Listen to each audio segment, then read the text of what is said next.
ఈరోజు పర్యాటకులపైన, అది కూడా ముఖ్యంగా హిందూ పర్యాటకులపైన, నాన్ ముస్లిం పర్యాటకులపైన ఈరోజు ఉగ్రవాద దాడి జరిగినటువంటి నిన్న జరిగినట్టు ఘటన ఏదైతుందో నిజంగా ఈరోజు చాలా చాలా బాధాకరమైనటువంటి విషయం. ఇలాంటి వక్ఫ్ చట్టం ఏదైతే వచ్చిందో దాని మీద ప్రతీకారం తీసుకోవడానికి ఈరోజు బెంగాల్లో హిందువులను ఊచకోతకు వస్తూ ఉన్నారు.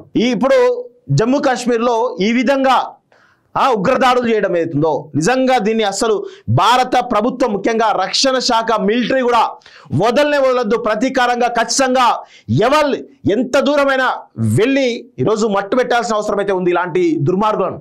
చాలా మంది కూడా కొంతమంది మనం అనగానే లేస్తారు ఏందో, మరి ఈ ఉగ్రదాడి పైన ఎందుకు మాట్లాడతలేరు? ప్రతి ఒక్కరు కూడా మాట్లాడాలి. డెమోక్రటిక్ వాదులు అన్నవాళ్ళు, మానవతావాదులు వాళ్ళు ఖచ్చితంగా దీనిపైన మాట్లాడాలి. ఎందుకు మాట్లాడకూడదు? ఈ దాడి కనబడట్లేదా వాళ్ళ కళ్ళకి? 26 మంది అమాయక ప్రాణాలు కావా వాళ్ళవి?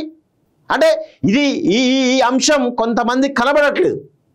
నిజంగా అలాంటి వాళ్ళే ఇక్కడ భారతదేశాన్ని ముంచుతున్నటువంటి నిజమైన టెర్రరిస్టులుగా నేనైతే ఖచ్చితంగా చెప్పగలను.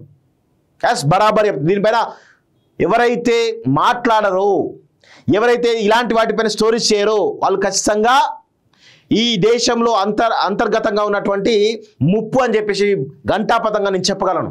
ఈ దేశంలో ఉన్నటువంటి వాళ్ళే నిజంగా వాళ్ళు ఈరోజు టెర్రరిస్టులుగా మనం అయితే చెప్పొచ్చు, ఖండించిన వాళ్ళు ఎవరైతే ఉన్నారో.